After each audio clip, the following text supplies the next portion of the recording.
umugwi Sever ushinzwe gutohoza ukuri no kunwanisha abarundi twarabonye ko dushikiriza ivyegeranyo mu nama y'abakoraniro hanyuma tugasanga tubivuze cane cane mu Kigobe imbere y'abashinga amateka n'abakenguza amateka, ariko twarabonye inyota abarundi bafise y'ukumenya ido nido ivyagoye igihugu. Umugwi Sever washimye kugaruka kwigandagurwa rya Musenyeri Gihimbare Gabriel, ariko twashimye kubigaruka k'uyu munsi kubera yagandaguwe itariki 13 Kigarama umwaka w'igihumbi kimwe amajana 964. Ni ukuvuga yuko ku barundi batwumviriza tugiye kwinjira mu biganiro ibiyago biza biributsa amatariki nk'ayo yagoye igihugu. Kugira abanyumve neza abarundi, tuzogira ikiganiro kizokurikira mu kwezi kwa mbere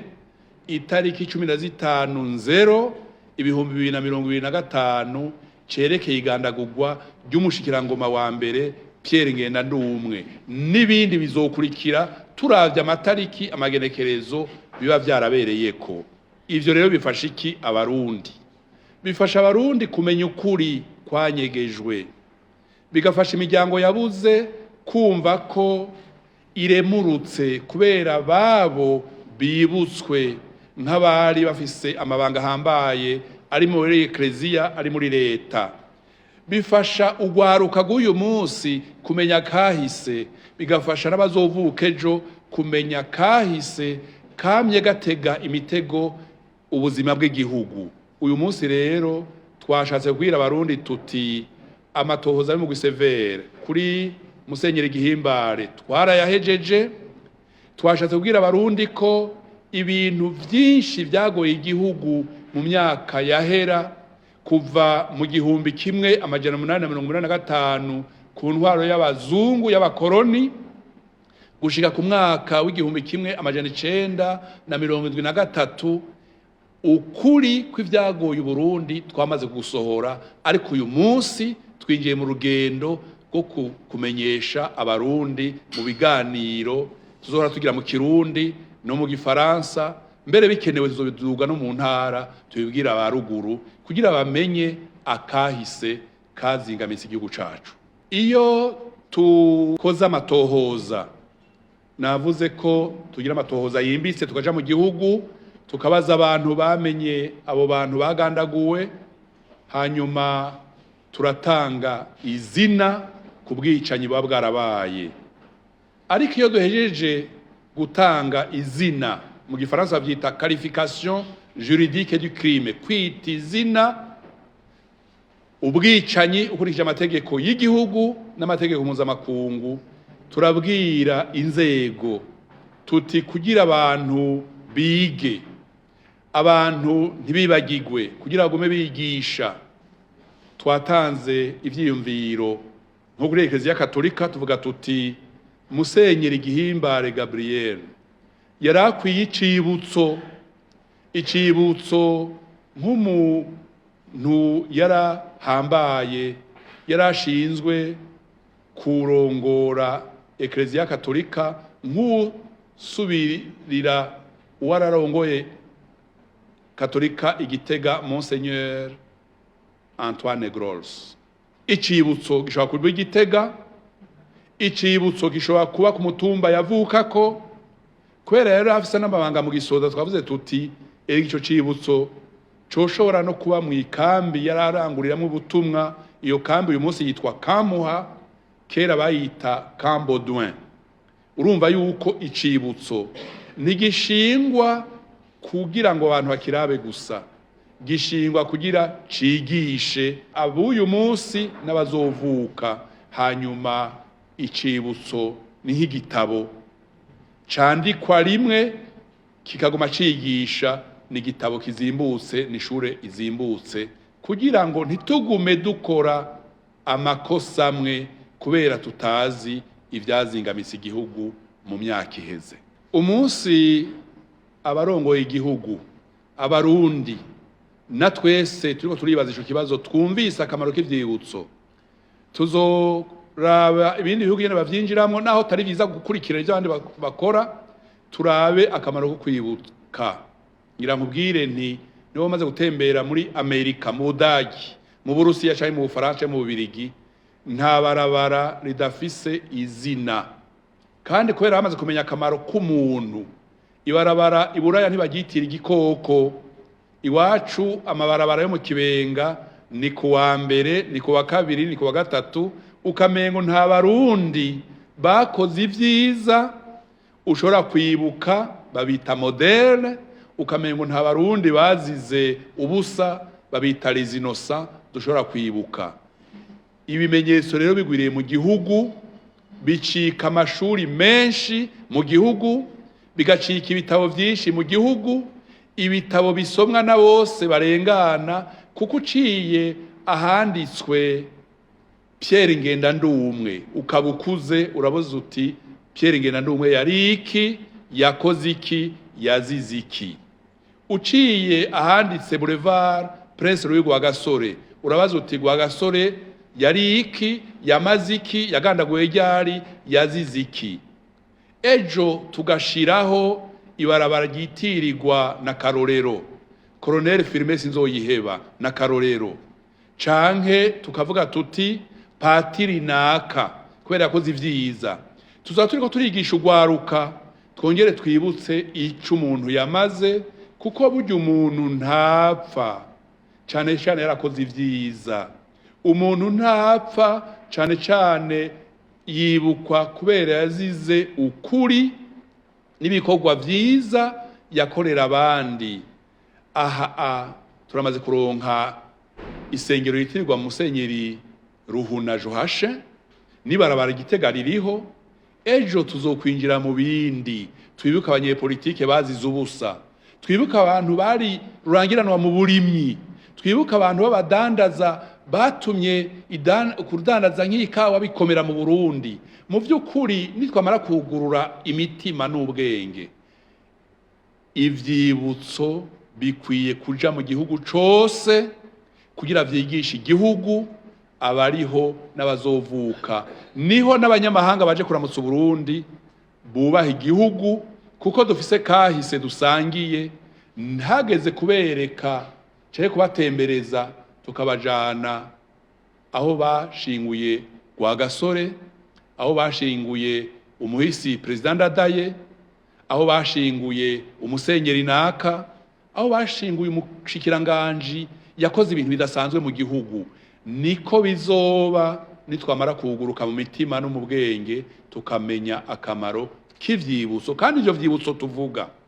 nibikwiye kuba ibintu bizimvye misi yose nibuye ritoya n'itafari ritoya n'ikaro ririko izina ry'umuntu aho winjira uja muri hotel bavyita icibutso ni nzu wahaye izina uti iyi nzu kuri university iriho bahaye umwigisha azwi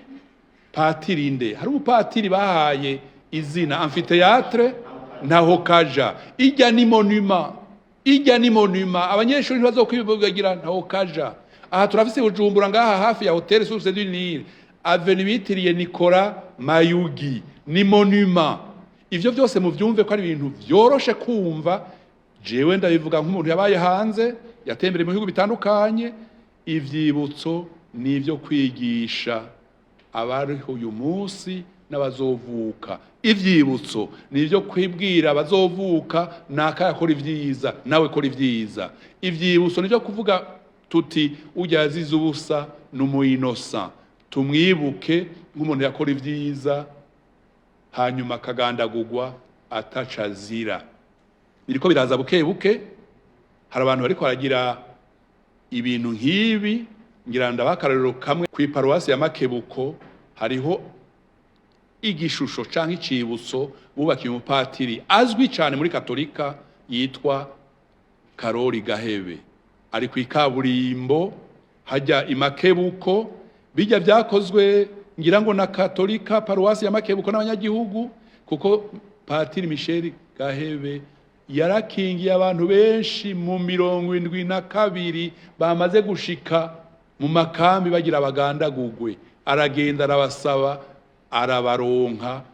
barakira. Umwe muri aba aheruka kwitaba Imana azwi ni Firmato sebukwe wa Perezida Ntaryamira, yakize kubera Patiri Karori Gahebe. Kumenya ukuri bari bazi ko bazopfa batakumenye, kandi muri uwo mwanya turiko turababaza bakavuga tukabaha ijambo, barafise ingene baruhuka, kuko ubwa mbere bo bararira twicaranye, bahejeye kurira bakatubwira bati n'ubwa mbere ndize, sinarizi ko zopfa mvuze ibi bintu, murakoze kuba umwanya wo kuvuga ibyashikiye. Ica gatatu, ibyo dutora n'ibyo tumaze gushikiriza, ibinogo twamaze kwerekana twatoye, kuko ibisigaye bishobora kuba ari byinshi gusumba, bituma ibyo twita ububeshi bugabanuka mu gihugu. Muri bajya abantu babuze abagabo,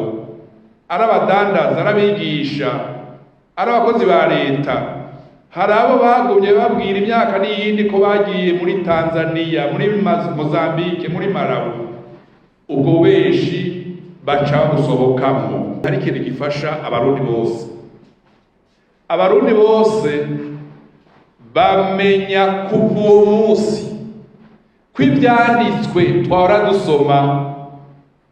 bitandukanye n'ibyabaye. Uyu munsi no kubwira ko abarundi banditse ibitabo bya kahise, uyu munsi bagenda bitonda, kuko umunsi umwe mu hoteli yitwa Royal Palace twabajije ikibazo abize histoire kahise bakandika n'ibitabo, tuti hari igitabo urabona kivuga ibinogo rusangi byo ku Nyambeho, vy'imashitsi, vy'iminago, vy'ivugizo, vy'imugongomanga, bavuze ntibishuye. Mvuze rero mu ijambo rimwe,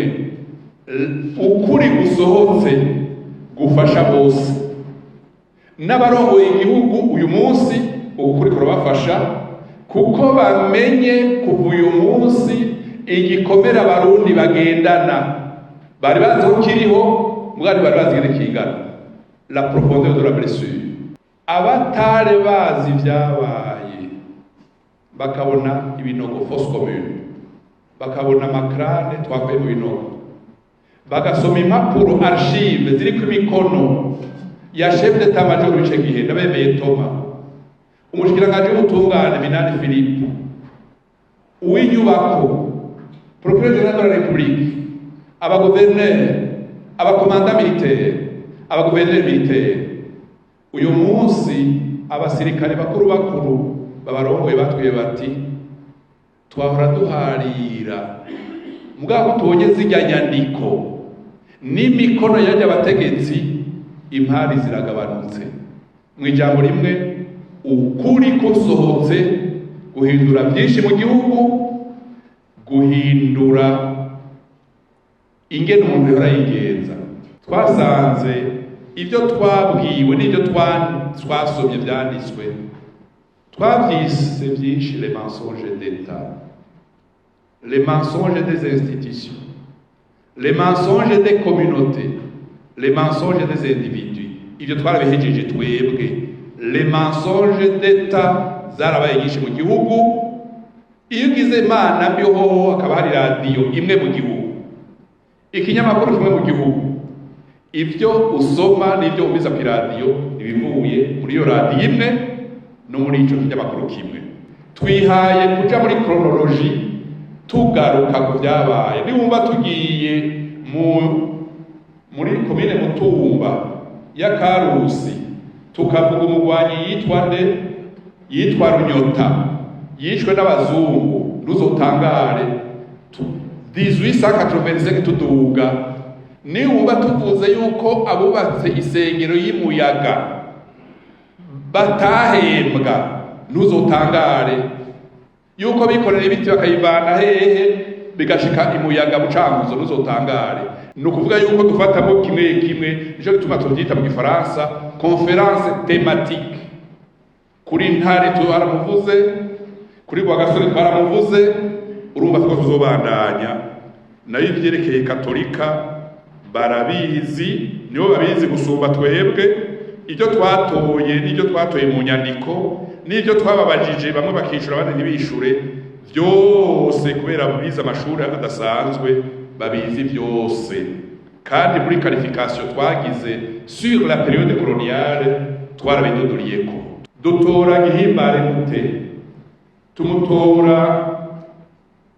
nk'umuntu yagandaguwe tukagira amatohoza tugasanga ntiyagandaguwe mu buryo busanzwe sico kimwe n'uwo kwicwa n'umuntu aje kugurura inzu mu nzu akamusanga muri saro aje kwiba ibirahure amasahani yari umutegetsi yihebeye Imana umutegetsi afite amabanga mu gisirikare omonier umengo bitwa general principal urumva ntitwamutoye kubera asanzwe twamutoye kubera amabanga n'igihagararo duja dufatanya nuko yari umuntu ahejeje kuronka amabanga muri katolika n'igihagararo ciwe mu gisoda yatijijwe na Eklezia Katolika ico gira urumva ningaje kuvuga tuti ntare wa gatanu yakuye ibiganiro Rwagasore ngenda n'ubumwe cyangwa kuko ubuyobozi yavuye kuri president Ndadaye n'abandi ntajyamira hirya y'ejo kuri Colonel Firmesto Iheba cyane Colonel Kabwari hirya y'ejo n'abandi byose bizoza